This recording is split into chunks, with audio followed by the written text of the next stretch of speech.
বন্ধুরা, চাল কুমড়োর যে একটা এত সুন্দর রেসিপি হয় 1 কাপ বিউলির ডাল দিয়ে, তোমরা না দেখলে বিশ্বাসই করবে না।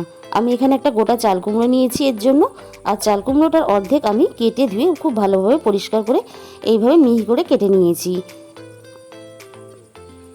আর এই অর্ধেক চাল কুমড়োটা আমি রেখে দেব।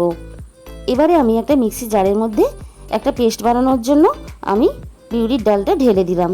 এর মধ্যে দিয়ে দেব অল্প একটু আদা, স্বাদ মতো লবণ। এবার আমি জল ছাড়া এটাকে খুব ভালোভাবে পেস্ট করে নেব। দেখো, আমি একটা জল ছাড়া খুব ভালোভাবে ফাইন পেস্ট করে নিলাম। আরও একটা পেস্ট বানিয়ে নেব আগে থেকে। এর মধ্যে দিয়ে দিলাম আমি কিছু কুচানো নারকেল, আর দিয়ে দিলাম 1 চামচ সাদা সর্ষে। তোমরা এখানে কালো সর্ষেও ব্যবহার করতে পারো। সামান্য পরিমাণ জল দিয়ে নারকেল আর সর্ষের আমি একটা পেস্ট বানিয়ে নিলাম। বিউলির ডাল বাটাটা আমি একটা বাটির মধ্যে তুলে নিয়েছি। এখানে আমি কিন্তু লবণ ব্যবহার করব না, লবণ দিয়ে আমি বেটে রেখেছিলাম। দিয়ে দিলাম অল্প একটু মৌরি। আর তোমাদের হাতের কাছে যদি মৌরি না থাকে তাহলে কালো জিরেটা ব্যবহার করো, চেষ্টা করবে মৌরিটা ব্যবহার করার জন্য। মৌরি দিলে বড়া ভাজার পরে সুন্দর একটা সুগন্ধ হয়। এখানে বিউলির ডালটা খুব ভালোভাবে হাত দিয়ে এইভাবে ফেটিয়ে নিলাম।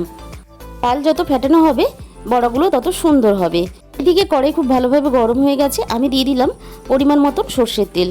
সর্ষের তেলটাও খুব ভালোভাবে আমার গরম হয়ে গেছে। এবারে একে একে আমি বিউলির ডালের বড়াগুলো ছেড়ে দেব। সব কটা বড়া আমি একইভাবে তেলের মধ্যে ছেড়ে দেব।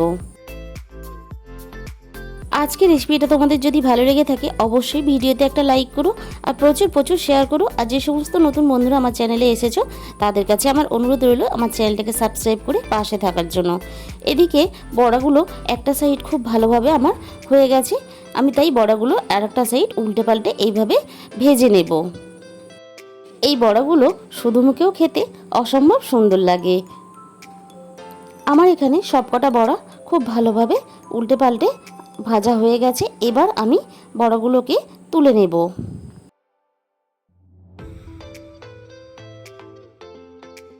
ওই একই তেলের মধ্যে আমি ফোড়নে দিয়ে দিলাম কালো জিরে আর 2টো শুকনো লঙ্কা ফাটিয়ে,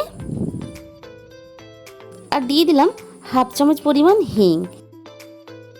ফোড়ন থেকে একটা সুন্দর গন্ধ বেরোলে আমি এর মধ্যে দিয়ে দিলাম 1/2 বাটি লিকুইড দুধ। দুধ দেওয়ার পরে আমি এখানে দুধের মধ্যে দিয়ে দিলাম 1 চামচ ধনে গুঁড়ো, 1 চামচ জিরের গুঁড়ো। এরপর আমি এর মধ্যে ভেজে রাখা বড়াগুলো দিয়ে দিলাম। বড়াগুলো দেওয়ার পরে আমি কেটে রাখা চাল কুমড়োগুলো দিয়ে দিলাম। আমি একই সাথে দিয়ে দেব স্বাদ মতো লবণ ও স্বাদ মতো চিনি। এরপর আমি মিনিট 5 এইভাবে সব কিছু একসাথে নাড়াচাড়া করে নেব। সব কিছু একসাথে নাড়াচাড়া করে মিশিয়ে দেওয়ার পরে আমি ঢাকা দিয়ে দেব।